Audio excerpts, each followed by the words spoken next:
Right? Like, Done. can't we just, like, get high and go on a walk or something? That too. But I also feel like people will be like, okay, I'm going to work my 80-hour week and then self-care is my bath. And I'm like, No. you got to be on a more holistic level of self-care. You got to... Oh, I'm the worst. I'm the worst at Yeah, self-care. Katie, I'm adding you right now. That's fine. We got to get you some Oh, I know. balance. I know where my weaknesses are. My self-care is doing more work, so I don't feel... My self-care is doing less work. That's Yeah. a toxic pattern. It is. It's a It is very toxic much. pattern. But it's how I feel self-worth, and it's terrible. Okay. Something Well, to take whatever to your feeds your soul, therapist. Katie. It doesn't feed my soul, Is and I it know Katie this. or You gotta Kate? Do you have a talk preference? I don't care, but Katie generally. But Katie, generally. Gotta talk to a professional about that. look, I have a professional. She's this Russian lady, and I'm thinking about breaking up with her. You So gotta break Oh up my with god, I've your been with my therapist for therapist. 5 years. She's like my best friend. Not really, but Gotta she's break up. great.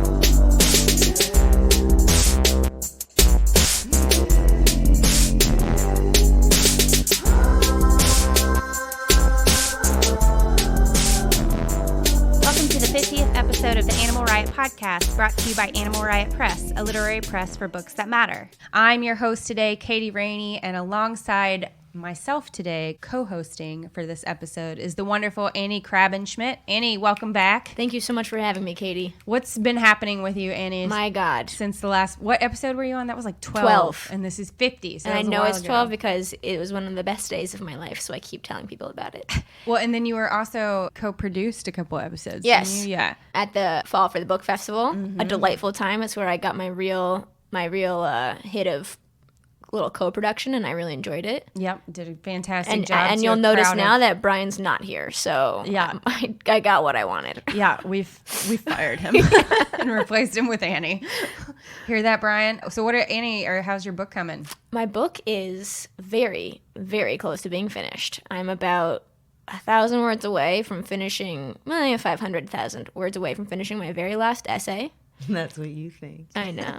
The draft one, everyone knows that that's a real flexible number. And then I'll round up an introduction, and then I'll have someone else just like savagely pull it apart. Great. So I'm by the end of the month I should have something to hand over. Great. This is very exciting because the podcast that we had you on first as a special guest, episode, I think 12 is what it was. And it was around this time last year. It was around this time last year where Brian basically on air forced you into deciding to write a book for us, which you may or may not publish with us, but we're in talks. Hopefully. We're in talks. I'm We're in excited. talks. Okay. So this has been the book. So for a year now, basically. Yeah. Yeah. A little over a year since you. Yeah, a little bit. Yeah. It has been really. I'll quickly do this before we really dive into what we're really here for. But I have been as everyone here knows, it's the most frustrating thing ever to write, and especially write a book. But it's less frustrating than going to work because at the end of the day, you're like, wow, I really did something that I'm really proud of. So I've been really excited about all the things that have come up, and it is really poetic in a way that I'm working on my last essay now, which I think is the last essay in the book.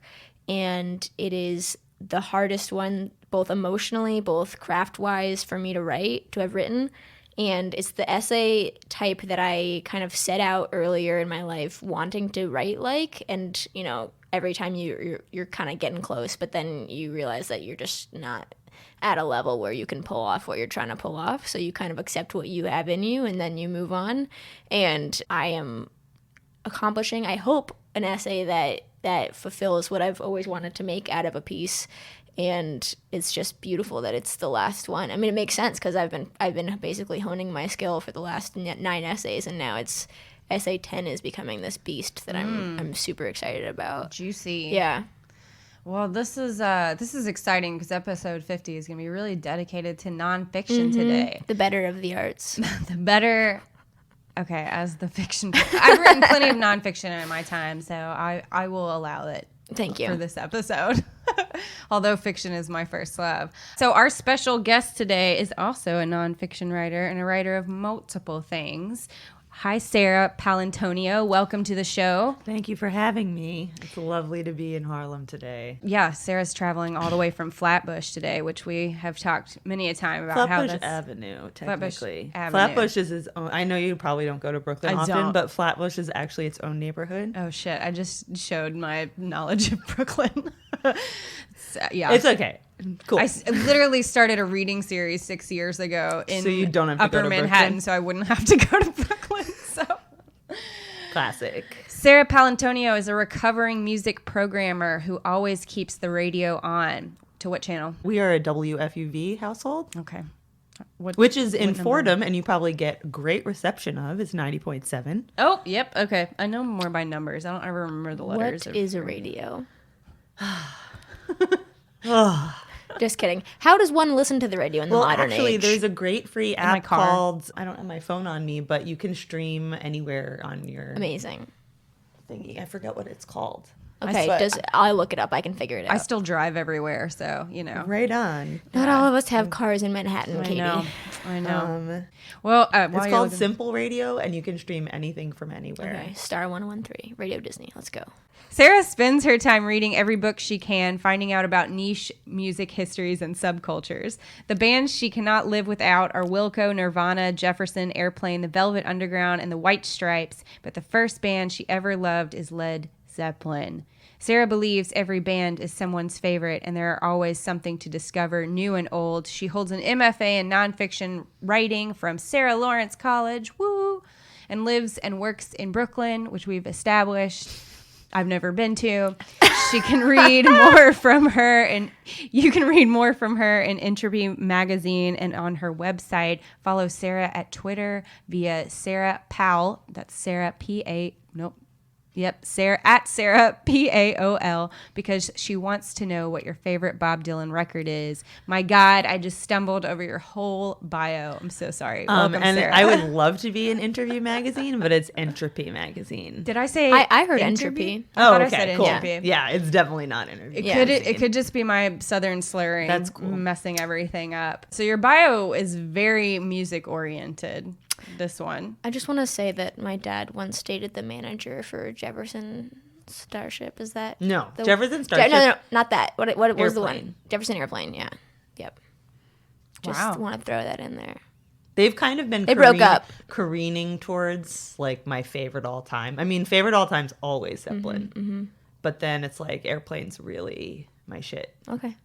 But like also, I mean, I'm gonna stop myself because Oh, go for it. This is I love your I love nerddom. Big Brother and the Holding Company, like the San Francisco sound, like the bluesy folk, like fuzzy thing that was going on. That's like not quite like early metal, like Sabbath. That's my jam. What music do you like? Yikes. You don't have to answer. Yeah, 'cause, like, you this is- we nerded could out, just- and I was like, oh, I was here for the writing, See, but like, I. but like for instance, right now I'm reading The Dirt, Motley Crue's book, because I've been always meaning to read it. And like I used to work at Sirius XM, and the first channel I learned was Hair Nation, so I know an exorbitant amount about hair metal that I wish I didn't know. But I was like, yeah, Motley Crue, like, you know. I have this like new philosophy about music writing that like any genre of music is interesting if the writing is good enough. And like we have a philosophy in our house where like we watch a lot of like Antiques Roadshow and Yes, great. I could probably talk more about that and than how it's music. made, because like everything is interesting, which I think is like the most important part of being a writer, is that you have to be interested in everything and like curious, or else you know. What else? What are you fucking doing here if you're not going to be interested in shit? That's it for me. I'm like, Katie, what are you if listening you're not to? going to be interested Wait, in also, anything, I want to know, are you talking about like the lyrics or like the music production? I'm talking about like people writing about music, like reviews and Where write-ups do you and- read like Yeah. where do you read this stuff? Because I don't. You can read it anywhere. I mean, there's a popular magazine called Rolling Stone, which has kind of gone. I think called I've again? heard of that one. You probably know Rolling Stone, which is probably the most famous. There's a great biography of Jan Wenner if you love culture and like juicy gossip. I'm not gonna lie. Like, when the last time I picked up a Rolling Stone? No, I was? mean, Rolling Stone's obviously like, although I will say they put Megan Thee Stallion and like two other women whose names I don't know on the cover recently, and it's like finally my prayers are answered. They're like putting new and exciting artists on the cover instead of like the Beatles and Bob and the Stones, like probably because Jan's not in charge anymore, whatever. But you can read Rolling Stone, Billboard too, right? Air quotes, the most trusted voice in music, which is Pitchfork, now owned by Condé Nast. I know Pitchfork. Stereogum is a good one. Don't know that one. Okay. I do. I really like Tom Brehan. He does a lot of cool stuff there. And they recently got bought, like Spin, the people that own Spin, which is also okay. It kind of is weird now. The guy who started Stereogum owns it again, which is very cool. So like that is an independently owned and functioning and run site. Cool. So that's cool too. I was in LA until yesterday, and I was with some music folks because my co-host of my separate podcast, which is in a separate market, we're not worried about competing here. No, but what is your podcast? It's called Love is a Softball Field. It's very good. Niche for lesbians and allies. But I was there. Did you get that from Love is a Battlefield? Yes, and also softball being what it is. Enough said. I was there with my co-host and best friend. She is a musician in LA, does like grunge, pop, punk kind of combo, but is a queer woman doing it, which is very cool. And she was with a friend of hers who's a member of a band called the Illuminati Hotties. I love that. Do you? It's a great name. Oh, no, the name? I love that name. Okay, well, she's very cool. I'm writing it down. Very so chill. And she had come out with this single that is amazing. And I was like, I had no idea. I never heard this single went out and was released over my head. I didn't know. And she just goes, you must not be reading Stereogum. And I was like, okay, all right. Well, they say, like, in the music world or, like, music Twitter, music writers, like, music critics write for other music critics. Like, the people who mostly read music reviews are either artists, I think, especially if it's their review of their own record, or people who write it. I feel like that's the same for literary reviews. Very much so. Like, you know, random people who you may be friends with who aren't writers aren't really like reading deep literary like reviews and drama and like columns. You kind of are reading for the people who would also write those things. Yeah. Is that a problem?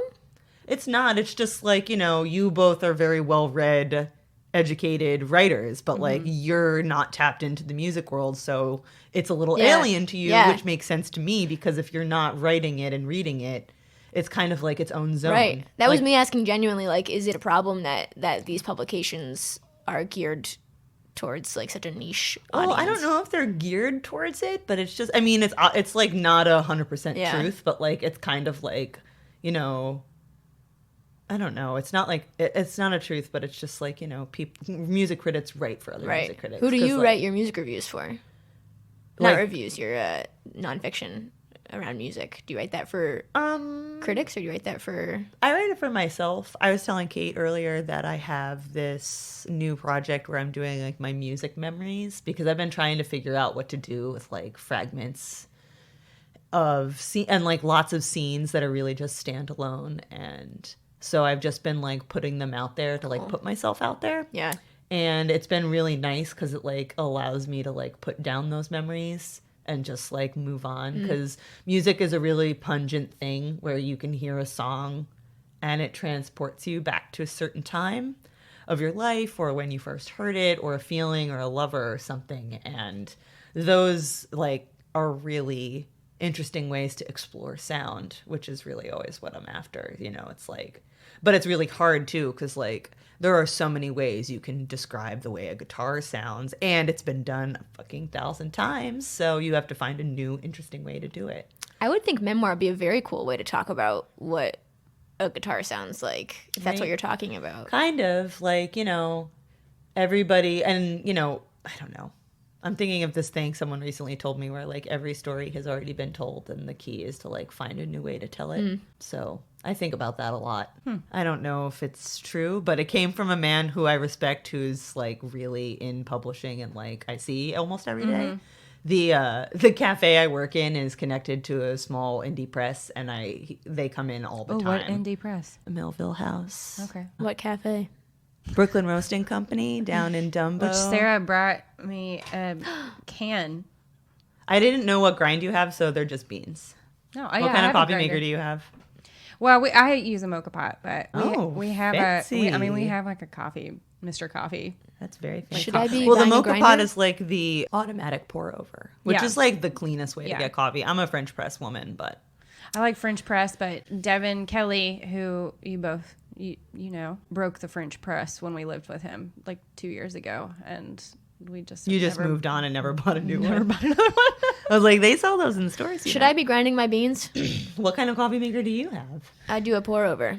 Yes, you should. By hand, Well, how do you not automatic. grind your beans normally? I ask the very kind gentleman who sells them to Yeah, me. you want a fine grind for a pour over. Yeah.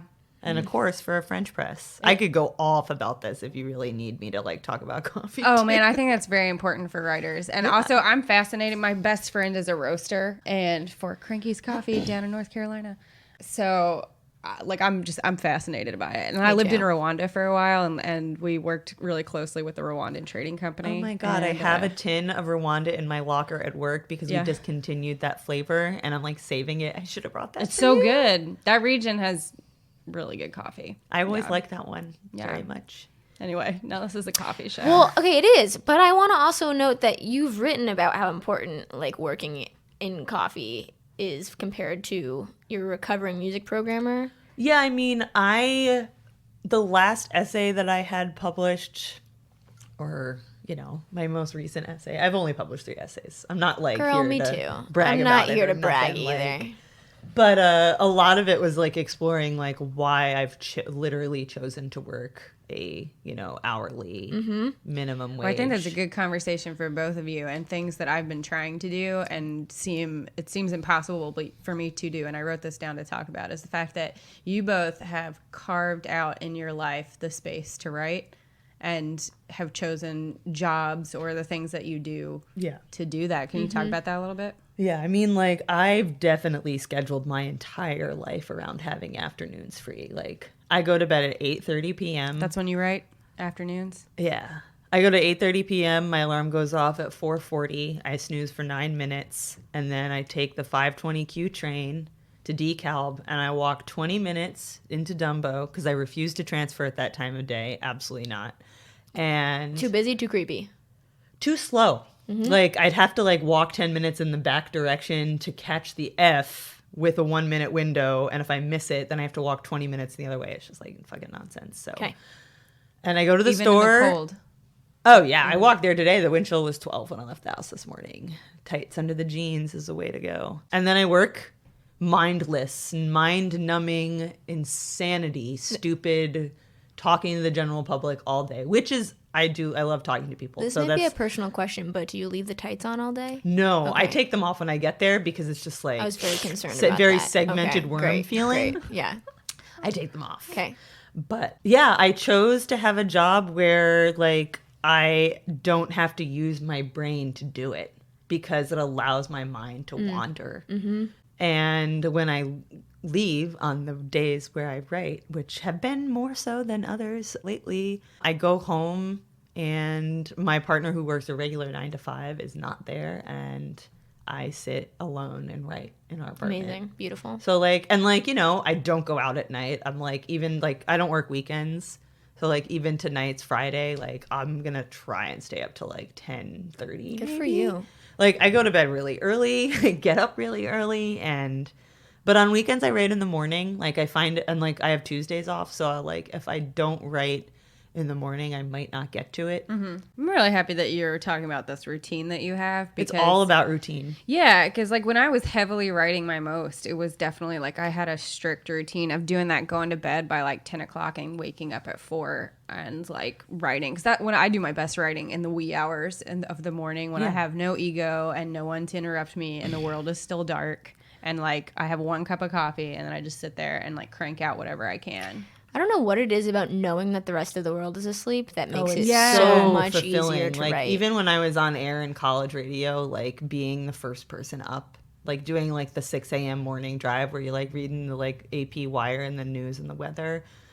It's just like really fun to be the first person people talk to. Yeah, like I really man. like that about my job too. Like people come in, they're like, "Oh, I have my coffee yet." Like, God, I wish I had $1 for every. I was fucking gonna time say I've how heard many. that.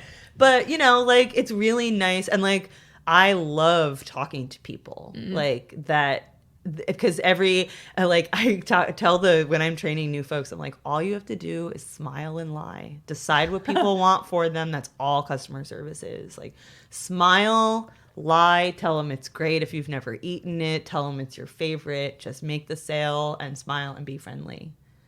Amazing. And if you can't do that, like, it's probably not the right job for you. What a glimpse behind the curtain. It's like really easy if you just give into it, you know? Sure. But like, yeah, it's absolutely about routine. I'm trying to turn my day job into that, where I'm like I've been there 7 years, so my job keeps getting increasingly like more responsibility, and I just keep like, you got to get out of there. I know, right? Well, Luckily, none of them. Your will listen to this weaknesses podcast. are that you care too much. That's real though. Like in the last year, I've turned down 2 different promotions because I do not want the responsibility. Yeah. Like I'm absolutely a child in the sense because I'm like I want the lowest amount of responsibility possible because my job is my writing. Right, and Like- don't sell yourself short. You're doing a very adult thing when you're not at the coffee shop, which is like, I hope so. Very like I desperately started running, difficult. so like sometimes I run. yeah. Or like run errands. Okay, but here's a real question. So like, one is the money. Like, are you like how are you How do making I function? sacrifices in your life to afford that? You know. Well, it helps. Like, so I had a air quote real job right after college. I worked at SiriusXM for 3 years in Washington D.C. and like saved money then, and like I've always been a really good saver, and like I have a 401k left over from that. Nice. And like I had a childhood savings which I just recently closed a CD and opened a Roth IRA because I do not have the ability to save money at a desk salaried job. So I put it in there, and my partner who works as a economic consulting firm is a assistant editor who advises me on these things, makes more the inverse of what I make. And so like Helpful. it's very helpful. Like we're domestic partners, and that's how I have health insurance through his job. And the place I work for offers it, but like I don't need to rely on that. Good. So, and my parents have helped me out in the past and are very supportive. So that's also helpful privilege that not a lot of people have. But like, I don't know. I've just kind of like found a way to make it work. Like Yeah. I save my tips every, like, you know, I get like $10 to $15 on a good day in tips, cash tips every day. And that's grocery money for the week. And, or like I bring it right to the farmer's market. It's very satisfying to like have people hand me $1, like put the $1 in the tip jar and then take my like portion and then hand it to a farmer at the farmer's market. Just community building. I love that. It's like You're really investing. The way I'm able to like express my politics and that doesn't make me Right. go insane Right. is spending my money locally, Right. and composting. Yeah. Really. The other political Oh rebellion. man. Because Okay, it's don't like, get me you started know, on it's really gardening and hard. Like composting. I do too many drugs to get into politics, nor that and I think that like I'm not going to tangent, but like I don't want to participate in the system because Sure. it's so fucked and broken. But like there's a portion where you like have to participate from within Sure. to make changes, but like our generation's like really disconnecting from that for obvious reasons. Look- or other people are like getting more into it. Well, in terms of like going off the grid and stuff, this is as an aside. When I lived still in Arkansas, like I love gardening and composting. I have all that, and like I miss it. Like I have my little tomato plants over here because like I I have noticed to them. They're very lovely. to grow something at all times, or I'm gonna go crazy. But at one point in Arkansas, I was rigging a bike to power my own electricity in the house. That's fucking right on, and it was man. awesome because there's like a whole subculture like of underground people who just teach Yeah. you how to do this stuff. And I was like, The future, I amazing. think, is absolutely having a garden patch and chickens or a goat or something, want being chickens so able to bad. like self-sustain and like growing your own food and Yeah. and being aware of where your food comes from and like where, you know, being able to make it Yeah. and grow it because like that's the future. I owned 3 goats in Rwanda too. And I tried to milk them to show my security guard. We How'd had a it go? bet.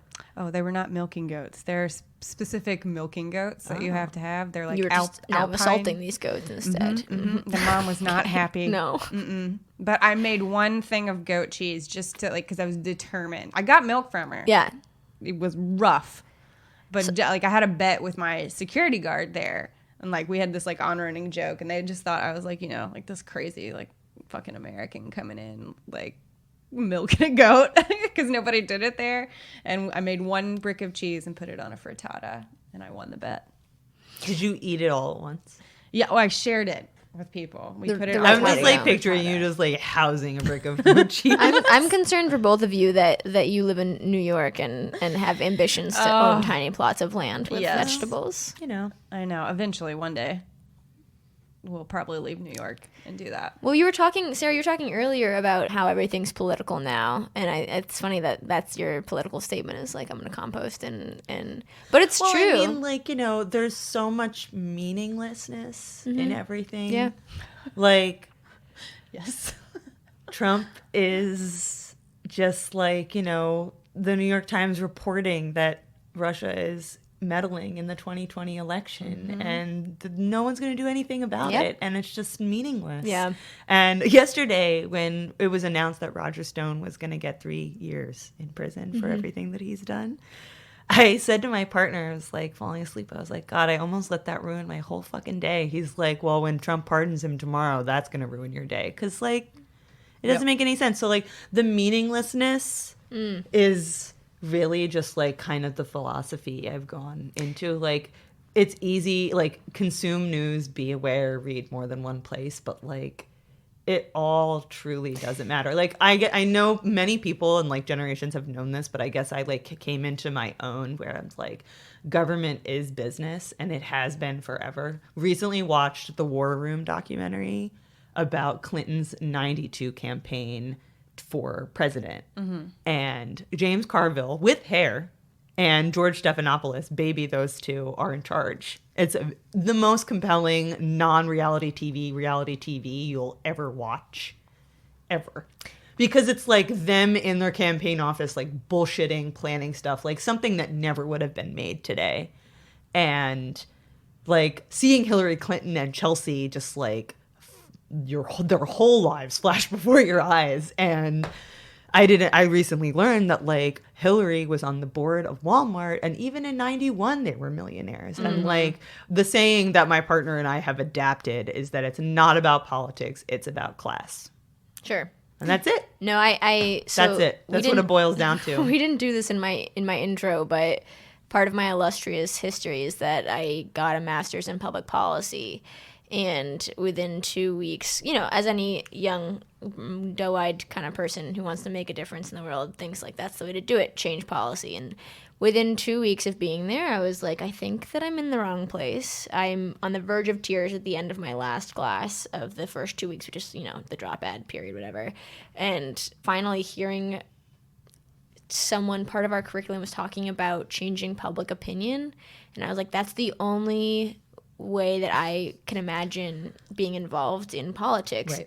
is I can't imagine working on the floor. I can't imagine trying to make legislation pass. None of it matters. It's all about who's paying for it. It's all about who's backing it. And if you do something that's actually radical, you won't be reelected. So, and then I had that moment where it was like, oh, what I care about is public opinion and influencing culture and how we're consuming culture. So do you think that's why you two are writers then? No, I totally do. Yeah. Right. It's very much about like the medium is the message, you know, and like also with, you know, Twitter and the internet, while it is evil, this is that saying like the internet's great because everybody has an opinion, but it's awful because everyone has an opinion. Sure. And like someone's already trying to run against AOC's seat because they can't stand that a brown woman is telling them what they don't want to hear. I love her so much. Right. And so it's like, you know, I think the one politician that's like actually doing the good shit is Stacey Abrams, and she is doing Georgia? like hardcore work in Georgia and getting to the bottom of, you know, like the simple fact that the man she was running against for governor was in charge of the election. So it's like, of course the system is rigged. Right. And it always has been. And I used to think the 2016 election was going to be the defining moment of our generation, but it's not. The 2020 election will be the defining moment because You don't think 2016 defined a lot of moments? It did. But like I was talking about this at work today. This is a total fucking bummer. I'm a really big bummer. There's a really good chance Trump's going to win again. Oh, I kind of think that he's going to win. Oh, no, the DNC is so split. No one can get behind anybody. And no, and like you even watched the debate the other night with Elizabeth Warren, and I know we're totally going down the rabbit hole. This is what happens, but I don't even care because like what happened with Elizabeth Warren, where she clearly like the most fucking. I said. I was texting in a group thread, and I was like, Elizabeth Warren is way too smart to be president. Mm-hmm. Like, she does a lot of good in the Senate as a senator. Sure, yeah, but this is why, and if you watch any of the post coverage after she just slayed that debate, no one covered her. The candidates were talking about they don't care. As soon as Bernie and Mayor Pete started to tie in Iowa, no one cared about Liz Warren. I know. Yeah, what is up with that? People hate women. That's what's up with that. Oh, what? No. Dude, I would. But Amy, I don't think I know how to pronounce this woman. Klobuchar. Yeah. Everybody likes her for some reason because they mentioned she's a moderate. her. She's so center. Elizabeth Warren's way too radical. If Amy Klobuchar had even like a modicum of Elizabeth Warren's like charm and ability, like intellect, like she would be higher. Did you see that clip going around that when she ratings. went on Telemundo? Yes. And admitted that she didn't know who the president of Mexico was. That's what they talked about in the debate the other night. Did you hear that? I did not watch the debate. They gave her shit about it, which they should. But Elizabeth Warren even jumped in. She was like, everybody forgets a name. Like, who cares? Like, let's move on. And I was kind of like, yeah. And, I don't know. The only thing that serves is to be like women's stupidity. How could you? Yeah, I mean, how dare those women speak to us? How dare they say anything? Man, well, sorry, I didn't mean to bring that whole thing up, but I do think I am here for it. I think as a queer writer, I like politics is part of my writing because especially if we're talking about nonfiction too. Right. Is like speaking from a queer position is political no matter what, which is kind of an argument to make. So I was just reading The Overstory, if y'all have heard of it. That sounds really familiar. What Richard Powers, I believe. I commented on one of the What Are You Reading Wednesday posts that I was reading it. Oh, okay. But it's kind of been polarizing in terms of its reception, but generally pretty accepted as good. It just came out? A year-ish ago. Is it nonfiction? No, it's fiction. And it's a story all about forests and how intertwined forests are. It's kind of the fiction version of The Secret Lives of Trees, about how trees communicate and have like feelings and stuff like that. Huh. It's amazing. I loved it. Roxane Gay gave it 3 stars on Goodreads. I gave it 5 stars.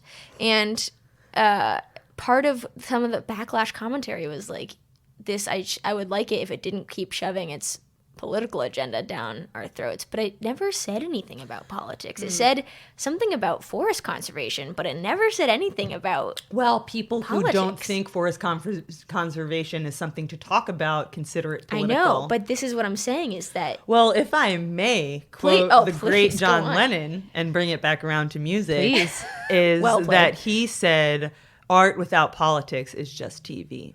Oh, I like that. That's where it is. And that's... I mean, I think that's true. I think, like, especially as, like, I'm even thinking in the fiction world, as a female writing in the fiction world, even though the industry itself is made up of, like, we're like 77% white and female or something like that, publishing is. I didn't know that. Yeah. Mm-hmm. Female. And white. Yeah, I didn't know that it was white females. Yeah, it's very much. Oh yeah, it's a female dominated. Because reading in general is very like a female dominated. Okay, there's a whole other thing to go down on that investigation, but all right. Yeah, but you still look at like the major canons and everything that where like I will admit right now I'm reading Jonathan Franzen's Freedom because I've never read it and I know but you know what? Do you like the it? guy's it's a good book. Like I love the to correction. hate John Franzen. The corrections is so great. I really like his novels. Great. Yeah. And I don't really care for his nonfiction. I read Farther Away. Yeah, because his nonfiction is all just like how he likes to shit on DFW at this point, or Oprah. But I think I loved his novels. I've read them all. Yeah, I actually like this better than the corrections. I feel like I would definitely want to reread that because I read that on like a bus trip. I read Freedom, and then I was living in DC when Freedom came out, and it's very political, very much so. Yeah. And I went to see him speak at GW because I was like, who's this motherfucker on Time Magazine? And like, I had never read anything. I like that you're like, I have to do my research. I was like, see him in who is person. this guy? Who are you? And Yeah, I think he's a dildo, but I think like a lot of the best artists in the world are dildos. Right? Like, you know, yeah. they weren't. That's why he sits alone at the keys, because he just needs to like work it out with himself. Well, and I mean, did you guys hear about that article that came out about DFW called Infinite Jerk?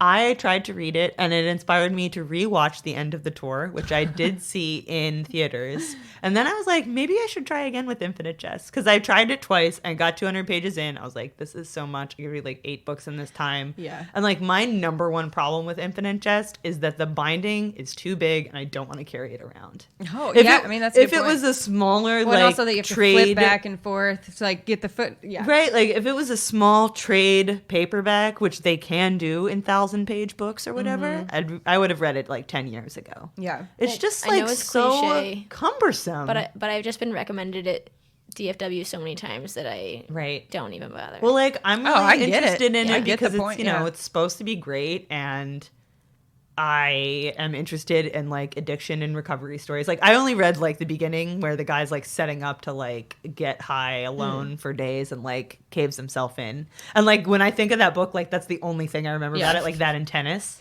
And I played tennis in high school, so I'm like, all right, I'm down. Let's go. Like, show me something. It's good. It's But just it's it's a so lot. big to Yeah, carry. you have to like be in a. And I've read half of it, and then I had a friend commit suicide, and I was not in the headspace anymore, no. and I've never I'm so picked it back up sorry to hear since. This that. was like 7 years ago. It's okay. It's But like I couldn't. You have to be like for literature like that. But I will say, turning back to nonfiction, DFW's nonfiction. Oh, it's great. Yeah, pretty on point. What's the Infinite Jerk article? We just really went on a. Oh yeah, I know. I read the beginning of I it. didn't read it. I haven't It's read about it. This, I think it's this woman who wrote a memoir about how they were in a relationship, or is that a different piece that came out around the same time about and how he abused her and like. There's some in that he was like in her novel, but or in her memoir. It's not. From what I understand about her memoir, is that she actually doesn't like trash him too much. Like she maybe mentions that he probably wasn't the nicest boyfriend at times, but the Infinite Jerk article even says that like she doesn't really trash it. It's just a catchy headline to put Infinite Jerk. And you know, she didn't write that headline. Yeah, no, she didn't. But even the person who wrote it just put a catchy I headline. mean, it's on a to get great people- headline. Yeah. Everybody's gonna click on it. I clicked on it. You know, I didn't read it though. Let's go down the nonfiction route. What brought you to both of you, since you both write? I mean, I've written a number of essays. What was the book that confirmed me? Yeah. So I was not a reader until 12th grade. Hated books. Just recently read Harry Potter for the first time 2 years ago, all the way through. Like I read through the first 5. I was like, these are long. Annie is clutching her face. And then book 6 and 7 changed. I do a list at the end of the year where books that changed my worldview, and book 6 and 7 changed my worldview because I had no idea how dark and crazy it was going to I get. can't tell right now if Annie is upset. Are you having like? I'm so delighted right Oh, now. okay, Like, I'm okay. so all delighted. throughout before I had ever finished it, I was like, Snape's my favorite character. I'm always drawn Oh to. fuck yeah, Sarah! Way to call that. I'm always drawn to people who create drama. I love it. But he also clearly That's, And, a, like, that's a chaotic he's evil, personal he's, quality, like- just so you know. He's like kind of evil and mean, but he's hiding something. And like I had read the first 5 books as like an adolescent when they came out when we were kids. And I was like, I don't want to read this anymore. And then my partner was like, you need to go back. And so we read them together at the same time. And The 6th book is where the shit hits the the fan. 6th and 7th book, they're dark, they're like grown-ups, there's so much going on, and like I knew the spoiler that Snape kills Dumbledore, but I didn't know the like beyond story of that. Let me tell you that moment. So I was in high school and reading it alongside my mom. And my mom, I'm a very fast reader and I get it from her, but she's still faster than me. Flipping through. And she, What's up with moms and fast reading? Oh, my mother. My mom is so fast. My mother does not. so she got ahead of me in book 6 and we're sitting next to each other. And all of a sudden she goes, and I was like, no! Ah! And I like ran inside. I was like, don't tell me! And I like knew someone had died. And I was so upset. well, and then that last chapter of the 7th book where just the pensieve, it's one chapter. One chapter changes literally everything in I'm the definitely entire gonna have to like series. reread it again. But Ugh. so I was not a reader as a child. I believe it's called The Prince's Tale is the title of that chapter. I'm I pretty don't sure. remember any of this, but The Changes book the that entire did series. it for me was Ron Kovac's memoir, Born on the 4th of July. oh. Which I worked in a coffee shop in high school, full circle. And I came home late one night and my mom was watching the terrible movie adaptation starring Tom Cruise on AMC back when they used to air movies and when they had like the pop-up. Sounds promising. The pop-up video where they would like run facts about the movie under the screen. Oh, yeah. And I like came home and she was watching it and I kind of got like sucked in. I was like, what's this? Vietnam. Because I like love hippie shit. It's like my whole fucking shit. And the next morning, my dad's paperback copy of it, he like put it on my place setting. And he was like, here's the book it's based on. And I read it and I was just like, whoa. Did you start writing anything after that? Did it make you like... It was kind of around the same time. Like I always really liked writing, but I didn't want to follow the rules of like public high school English where like you have to like write like the triangle paragraph triangle of like thesis statement that sums up all of it. Oh my God, and then I teach and I've forgotten. the list the What thesis sentence them, is Katie? the last Creative writing, not that. the thesis statement is the last sentence of the first paragraph, which gives you A, B, and C, and then A, B, and C paragraph backs up it's the those fucking ideas. worst. You repeat it at the bottom. Good. I hated it. Me too. Yet I remember it 20 years later. And I would never follow the rules. But in AP English, that changed when we were like we would like break off with groups and like encouraged to read other books. Like I read The Color Purple and Lord of the Flies, and you know, I was assigned to read on the road, but I refuse. I've never read it. I cannot stand the beats, despite all the hippie stuff I love. I really just can't with it. And Born on the 4th of July did it, and the hippie, you know, cross country coach Paul Stelz, shout out, my AP English teacher, gave me a piece of feedback about something I had written about the smell of coffee that rinsed down the drain when I came home from work.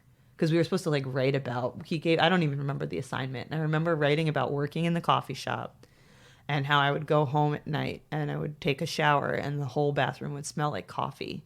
And he was like, that's a really interesting thing that you did. And that was the first time someone told me that my writing had something to say. And I think that was what did it. So it's like always, you know, the high school teacher. Yeah. The one person that gets to you. And, you know, Born on the 4th of July, I was just like got addicted to the truth. Yeah. Like I'll maybe read a few novels a year at that. But Me like, too. The truth is and like there's so much truth in fiction. Like people base novels off their whole fucking world.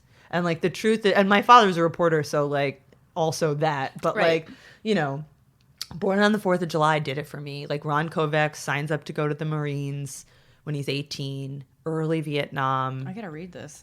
Becomes paralyzed from the chest down, comes home, and becomes very active in the Vets Against Vietnam. And it's, you know, it was just like a headstorm of all the things I had been interested in, and it was true. And I was like, all right, that's it. Book. Do you like Tim O'Brien?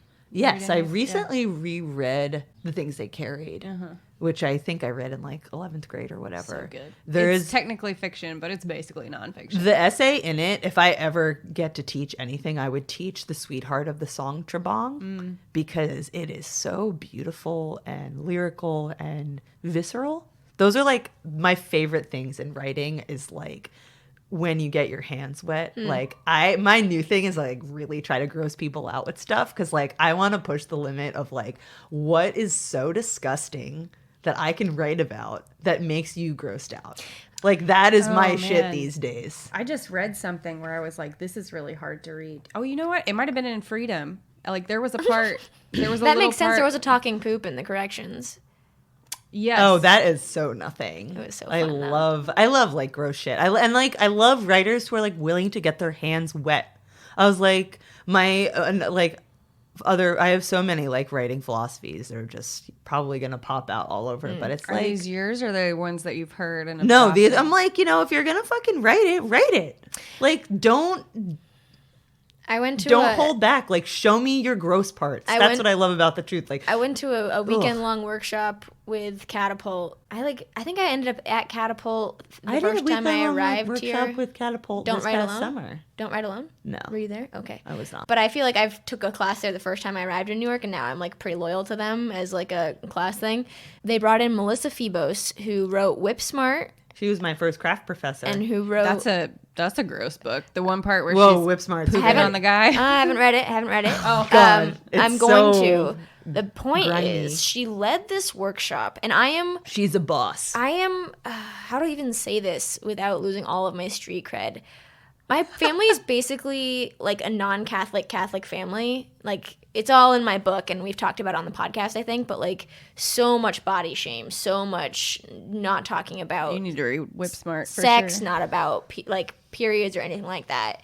And I grew up very like puritanical in my understanding of sex and all of this, and now I'm a lesbian, so it's just like, what does that do for me in terms of understanding what sex is for? Obviously, I'm past learning about all these things now, but Here, Annie, do you need a copy? I'm gonna need that, yeah.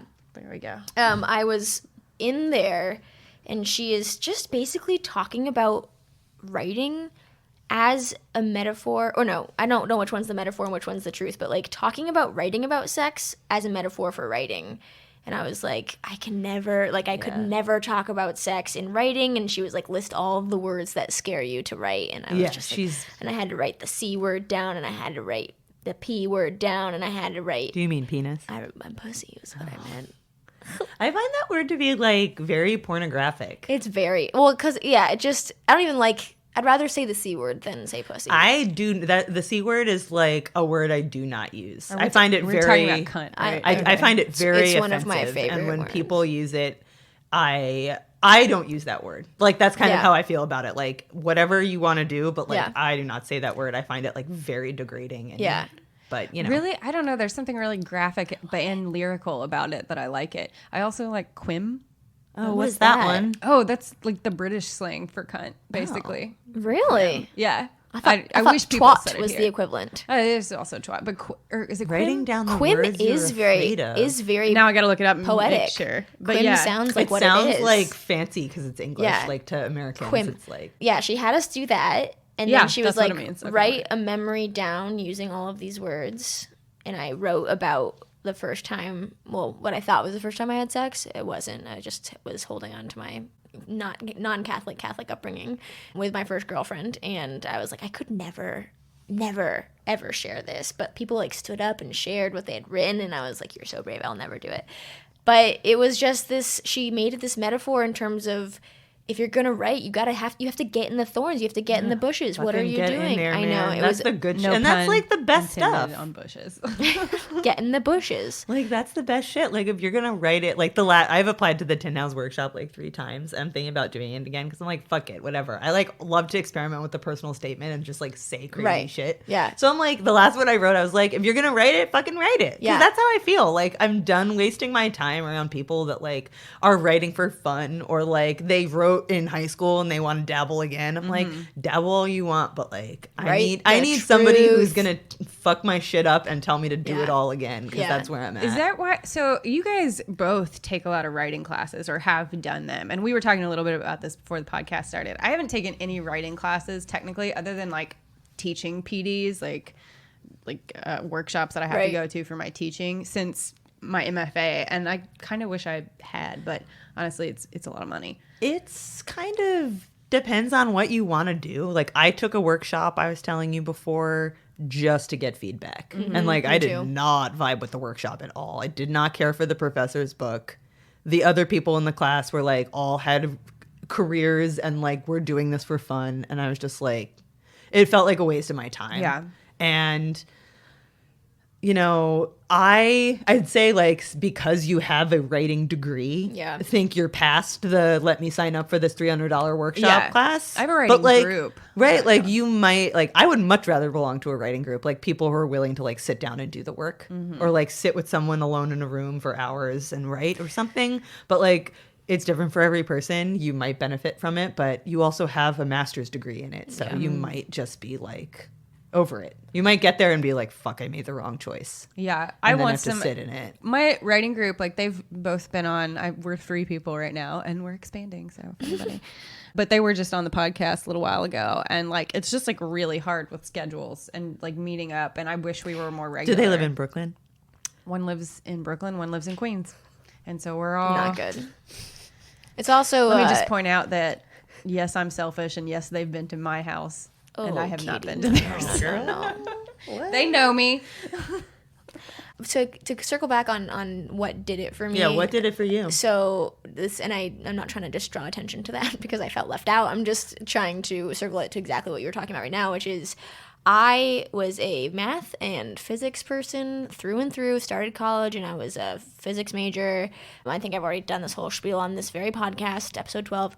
And I hated English, especially this whole, topic structure. It's not even like English. It's like, you have to do this. It's so boring. Not creative. And so every time there was a list of 8 topics to choose from, I had to pick 9, because if they know what the topic is, where's the fun in trying to write a paper if you're telling me what to write? So I was always doing the 9th topic, which always ended up being a trash heap of it was a dumpster fire as I tried to piece together something original.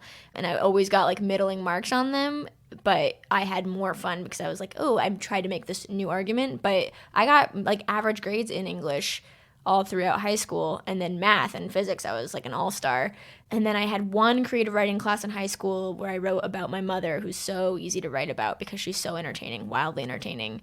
And I got good feedback being like, oh, that was creative and fun. And I was like, yeah, whatever. And then I was kind of into comedy writing, but then I kind of gave up that dream. None of this, I had no thought that I was going to be a writer. I thought I was going to maybe write TV or do a stand-up comedy thing, but never ever did I think. I wanted to write a book as a child, but just as a thing. I wanted this thing. I didn't want this thing. It was, motioning with my hands, that what I wanted was to have a book in my hands, not necessarily the actual act of writing. And it wasn't until grad school. I was in grad school for something completely different. Duke is not really a creative arts known school, so there wasn't a lot of resources to be creative on for classes and stuff like that. I think the English major is not even about writing. It's about the classics. Doing literature. Yeah, right. Basically.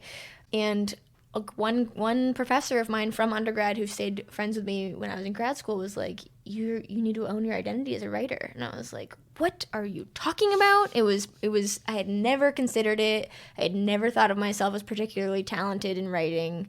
And then he gave me a couple books. One was Bad Feminist, one was The Empathy Exams, and I think The Empathy Exams is the book that did it for me, by Leslie Jameson, and she's my favorite nonfiction writer. That's a really good book. Yeah, and that last essay about the grand unified theory of female pain is just, it's so good. And that's when I was like, oh, because I think that I just hadn't been exposed. No one in high school or whatever, none of the curricula. No, yeah, they're just teaching to get you to pass the whatever state test so they can get funding. And exactly, no one is telling you that writing can be a game changer. That good writing can change the world. They're all giving you kind of the standard. They're asking you to write just for comprehension.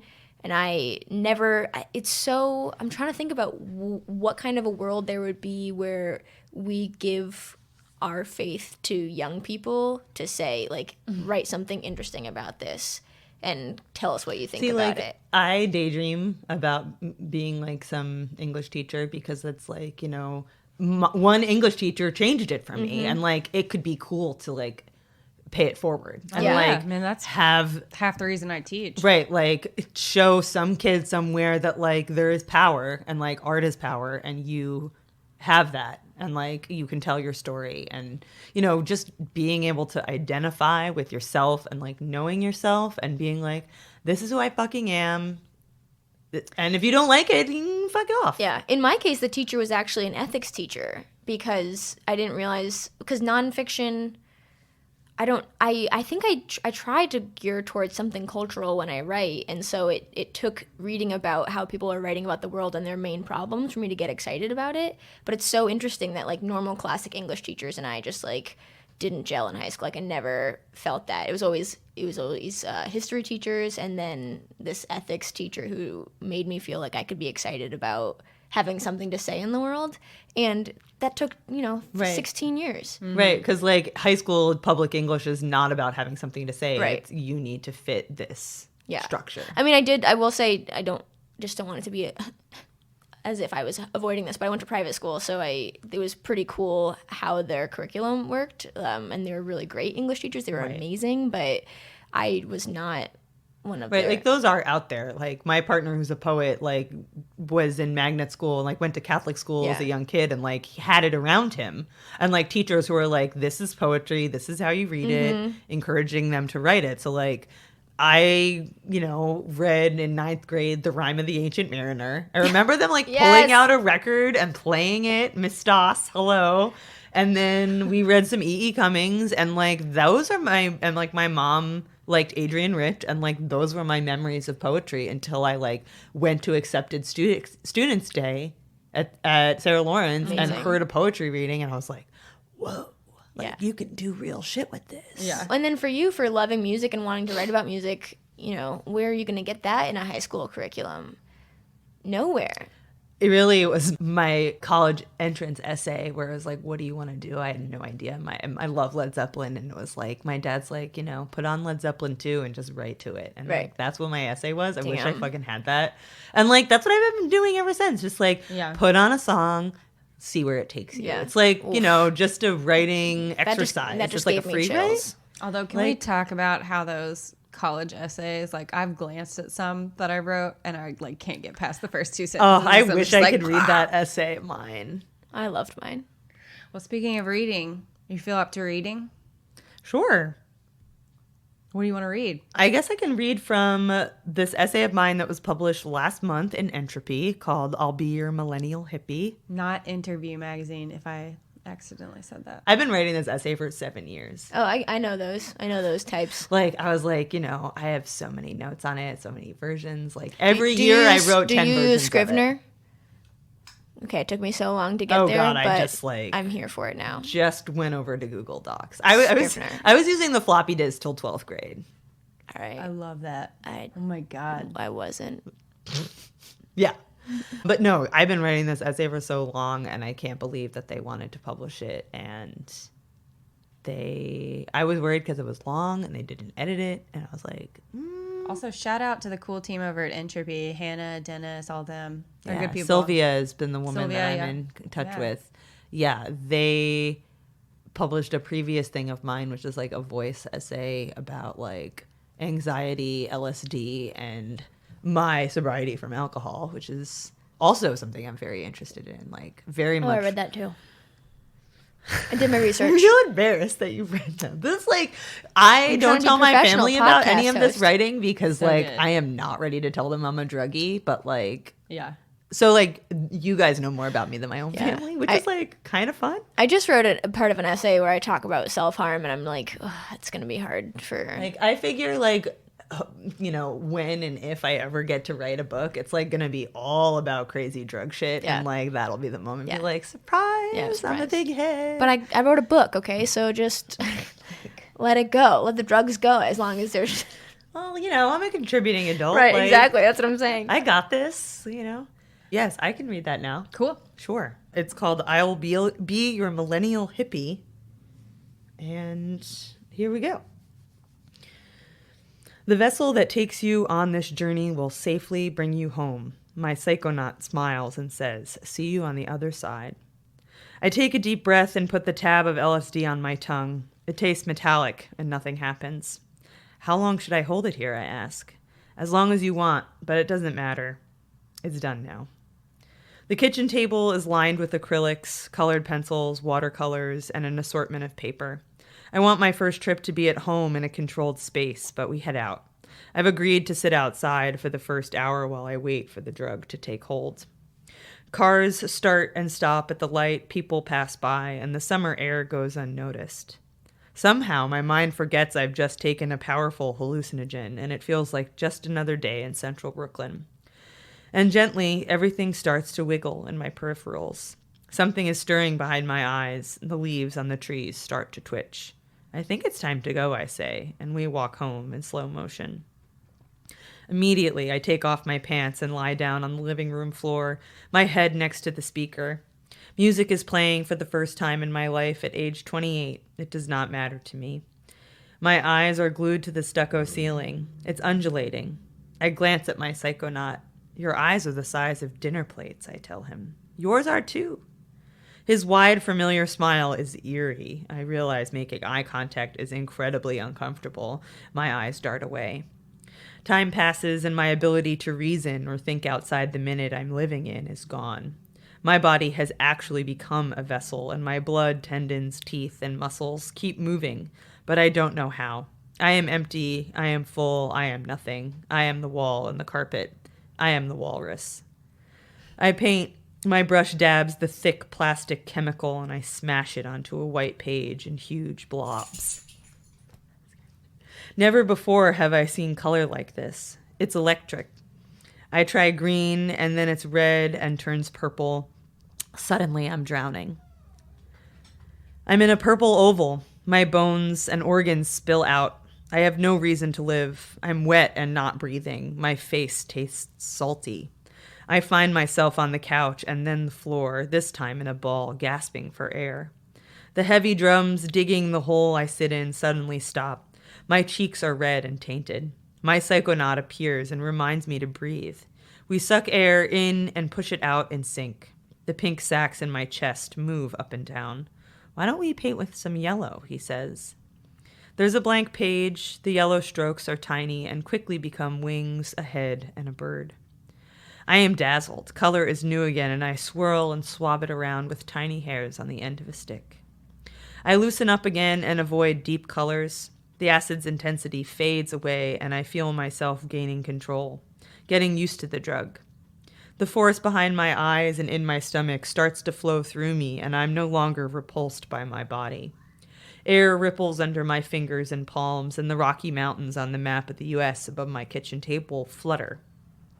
When I wash my hands in the bathroom sink, my arms stretch into porcelain like claymation. I am a never-ending Gumby. My sticky spaghetti legs eventually hold my weight again, and we walk to the same bench and watch the cars. They're still starting and stopping. The next day, I'm drunk off my first psychedelic trip. My nerves are connected to every stranger, every slab of sidewalk, every piece of garbage in the gutter. Everything is new. I fantasized for years about what tripping would be like, but when the first crest rose behind my rods and cones, I instantly knew nothing. It wasn't a feeling of being high. LSD operates on its own plane. My eyes descended into my mind, and waves of cold, lonely purple filled my lungs. I experienced synesthesia, a common side effect of LSD where one sensual experience is perceived by another, feeling color, seeing sound. Minutes felt like hours on LSD, and the purple made me afraid and suspicious of myself. My cosmic solar plexus was shattered, and now I can no longer define fear.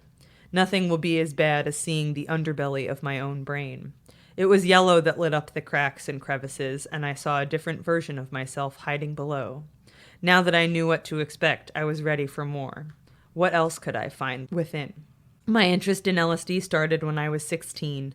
Acid was not around me in high school, but it was the colors of the music I listened to. During my junior year, I received Barry Miles' Hippie as a Christmas gift from my parents. I don't remember telling them about it, but I had memorized the New York Times book review section featuring Hippie. There was a girl with freckles like mine and long, dirty red hair like mine, lighting a pipe with a match. It was the first time I saw someone doing a drug that wasn't drinking a beer or smoking a cigarette. It called to me the way illegal things can. Rosetta liked it a lot. Delightful. Man, I was thinking the whole time, like, do you read a lot of poetry? I mean, I know we talked about. I try to. I read more than my partner does. Who is a poet? The most recent poems I read was Terrence Hayes's my sonnets for my past and future assassins. And I am going to, in the process of when my tax check comes, I'm going to buy Homie by Dan Ed Smith. And I want to get their Don't Call Us Dead also.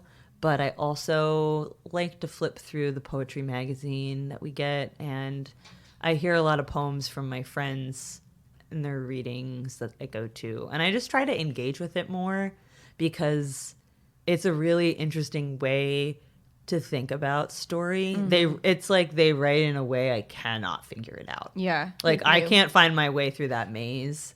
And they're great editors because they like force you to see a certain tunnel, but like it's a really like, you know, I started reading poetry when I started dating one, and I read like Ariel and like Frank O'Hara, the obvious entry point, and then just like started going from there, and it was It's a really interesting way to edit. I see it more as an editing tool because I like don't know how people do it. Like I'll hear many versions of poems over time from friends and they change. And do you mean one person's like single poem changing over time? Okay. Yeah. Just one person's poems that I'm most familiar with. Yeah. But yeah, I love the way they look different on the page. Yeah. Like at first I was like, why is this shaped like this? And they're like, well, there are no rules, so it could mean nothing. But other times it's about pace and how you read and repetition and why you're choosing these things. Yeah, I've written 3 poems and I just know that they're terrible. I do not try to write poetry. Yeah.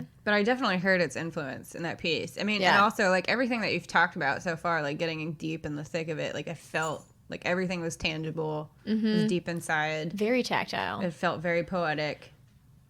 Thank you. I really just try to I took Joanne Beard's workshop, and when I first went at Sarah Lawrence, the brief encounter, and like she was basically like, don't use the same word twice ever. And like that has always stuck with me. I'm like, unless I'm using repetition on purpose, to show something, I try not to use the same word twice, really, ever, because there's so many more. And like I don't really like big fancy words. Like I did not do well on my SATs. I've never taken a literature class. I don't really like, the 25-cent word. Like I like the 5-cent word where it's used in a way you least expect it. Like I have my What's a 5-cent word? Like I don't know. Like my favorite words are like words where you definitely know what they mean. My favorite words, if I can remember them, are neon, sewage. See, like you just I can't believe you have a list and Like I love the word sewage because when you say it, it sounds great and you know exactly what it is. Like it's a word that goes ugh. Yeah. Like those are the best words. Neon, sewage. God, what are the other ones that I love? I forget. But those are 2 of my favorite words. Oh, I love the word cartoon. Cartoon. Why? Because it's just like, it's such a fun way to describe someone. It sounds like the thing it's describing. Yeah, like it's that. Like, onomatopoeia. So many people like in New York, like, you never know what you're going to get. And like some people really look like a cartoon. Yeah. And like, I love the word cartoon. And maybe because like the way it sounds and the oon sound. My favorite word right now is emote. And it's like a very narcissistic reason that I love it right now is because I wrote a sentence in a workshop where someone was like, you're performing, it was talking about my difficulty emoting, like connecting with people and emoting, and she's like, you're performing how uncomfortable you are with being emotional is by using the word emote instead of like actually talking about feelings. But it's my favorite word right now. Yeah, like I love, speaking of like the canon of like old white guys, but like I grew up like loving Hunter S. Thompson, like reading Fear and Loathing on the Campaign Trail and like all of his essays and stuff. And like he always found a way to make basic words sound inspiring because he wasn't like using like SAT vocabulary. No. He was using words that surprise you because he's putting them together in an interesting way. Like that is more interesting to me than like long like adverb adjectives that like just go on forever, which have a place and time, but like that's just not my bag. I love to use a 25-cent word in a way that I hope is somewhat ironically. Like I love to throw it in there and like draw as much attention to it as possible.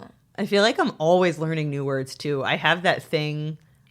My partner set up that thing on my Chrome where you double click on a word and it defines it because I'm like always I want to know what it is. Unsure of what these words are. And I just like, I'm always asking. And like, I realized long ago, like I can't be afraid to ask. Yeah. When I don't know what someone's saying, always ask about it. Because I'm like, I don't know. Like, tell me what it is. Like, I really don't want to go down this route, but I do improv, and one of our new rules is like, if you don't know what the other person's talking about, like don't pretend that you do. Like, don't look like an ass. Like, you just Right. ask what it is. It's like the same adult lesson I learned early on is like, if you made a mistake, you have to Just tell them say, it was yeah, me. exactly. And you're like, yeah, I fucking did that. Throw Can you me believe right the, under the bus. the number of people who don't do that? And they're like unwilling to look like, I don't know, like looking like a fool, I feel like has been following me around for most of my life. 'Cause, Me like, too. I hate, like ever since like I wrote in green pen in 11th grade English and she got pissed at me.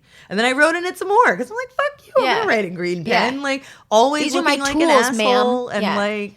like never saying the right thing at the right times, like totally my fucking thing, like always say the wrong thing and offend people and get myself in trouble. Like, sorry.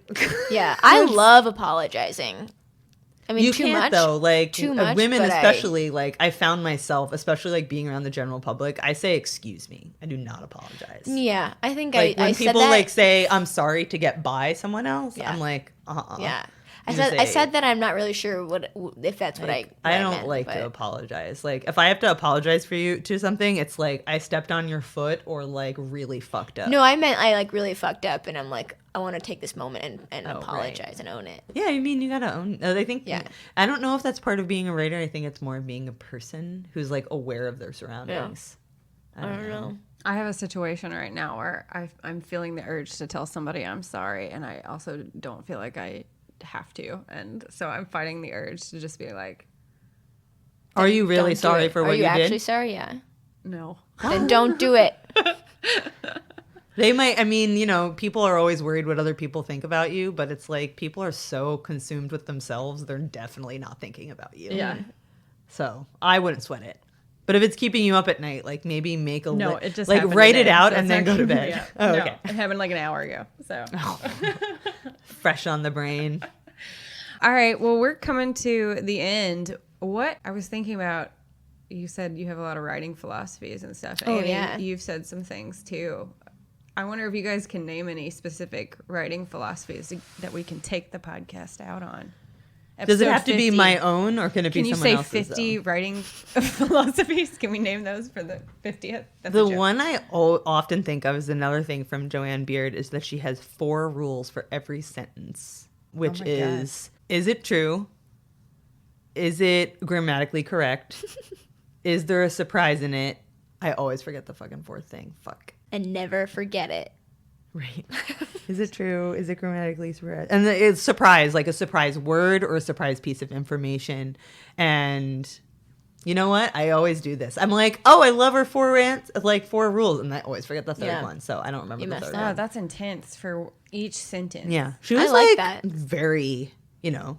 But what And about, like- people are always teaching the 4th state of matter because it's like you can write that one essay. Like she's infamous now. The 4th state of matter is like one of the greatest essays ever. Yeah. And like I think that's I you just have need the read one. that. I haven't read it. I need to read it. I barely know who you're talking Actually appeared in the New Yorker fiction edition, but is a nonfiction essay. She like fucks some major shit up with that about. essay. All right. I won't even tell you what it's about. But It's thank great. you. Rules. I Physics are involved. Ugh, I love. Side I point. love. I think that Melissa Febos talk really fucked me up, and I was like, I just need to tell you how much that just changed me. And I'm thinking about adding sex details into my book, but we'll see. Someone talking about like, can you imagine writing the scariest thing that you could ever write? And I was like, oof. That's a really good writing Oof. prompt.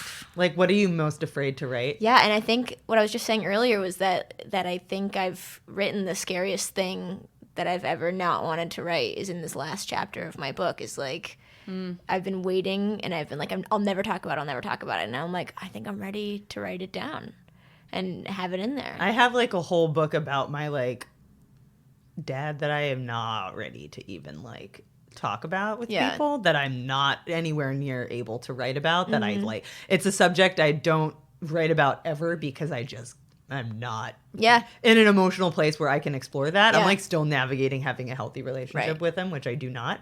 And I've been doing these like music memories, and I wrote one.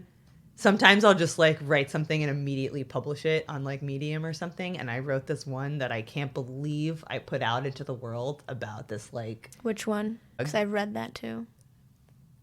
fucking creep. I I'm love doing it. my research. I'm being a professional. I wrote this thing about the And he real killed estate it. album Days. And Yeah, this guy I slept with for a period of time who was not my type at all. Yeah. And like him and his friends had never heard a woman speak before, like not my type. And just like really gross shit about like my bad day, like drinking a lot and just like sleeping around. Like I think if I had not stopped drinking, I would just continue being just like a fucking nightmare and just like, I don't know, just like drinking a lot, having a lot of unsafe sex with strangers. It's like, you know, alcohol is a poison. I'm also here to remind everyone that alcohol is a poison. Yeah, I don't drink that much, so it's so gross. I do I do other drugs, but like alcohol, fuck your shit up. You know, oh yeah. I've always, since college, I've been kind of like a really moderate drinker. I was not a moderate drinker in high school. I drank a lot and I cried a lot and then I came out to myself and I was like, oh, this is why you drank so much.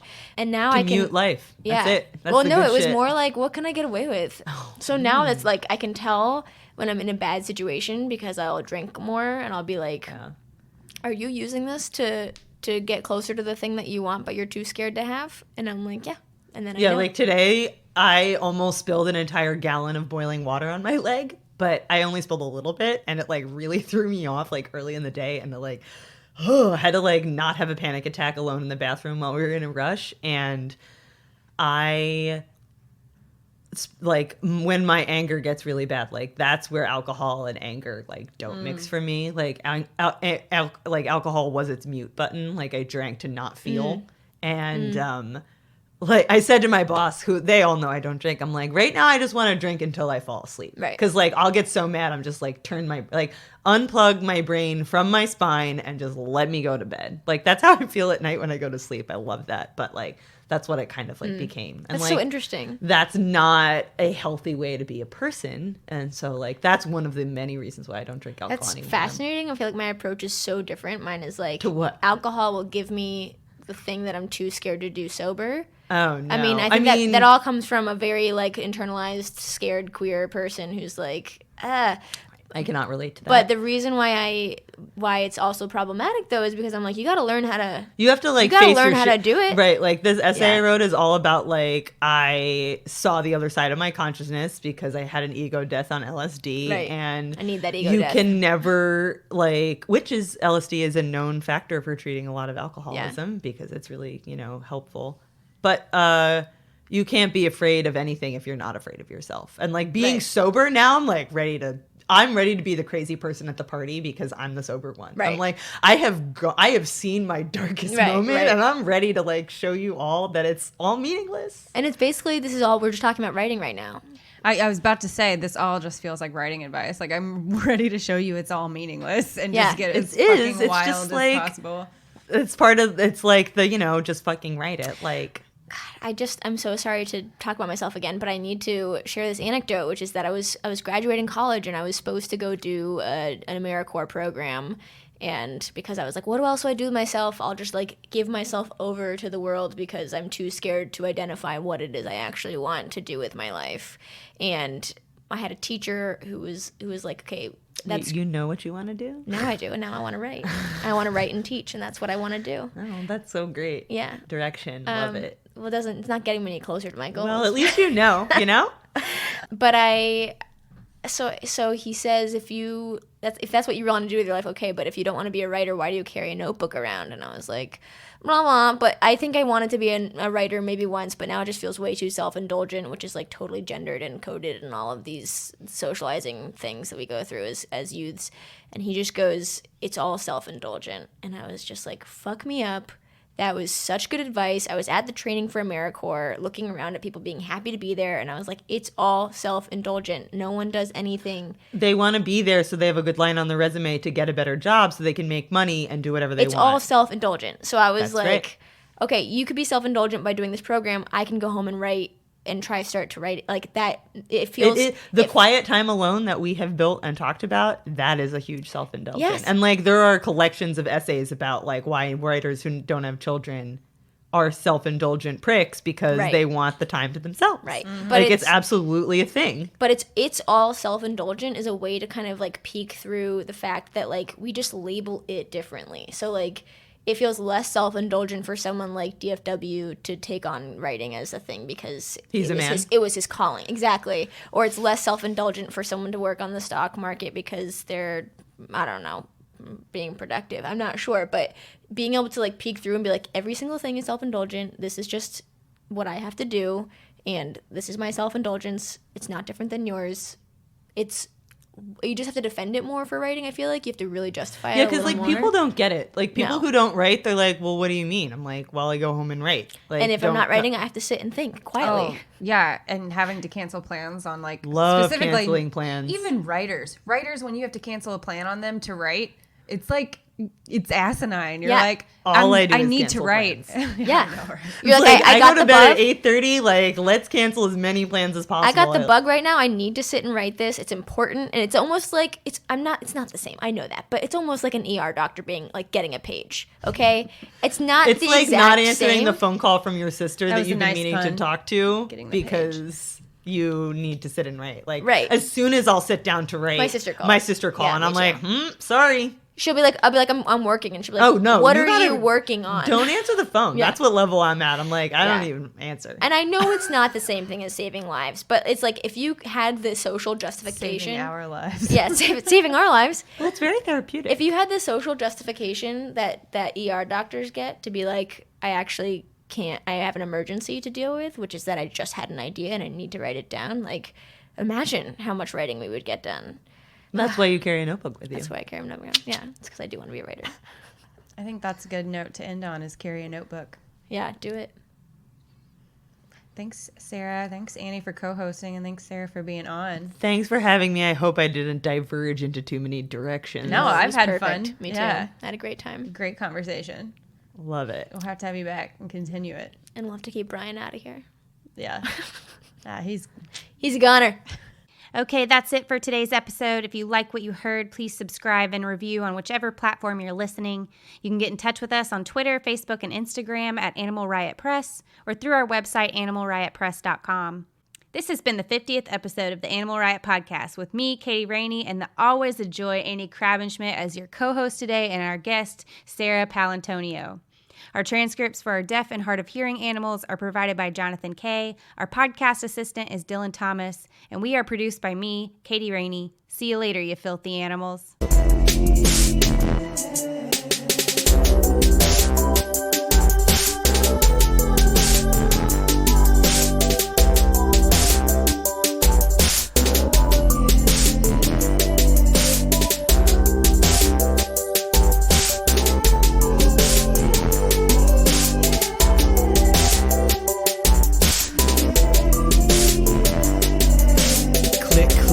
Yes, sir, it's the burn. Bombing on y'all and getting gully as the fern.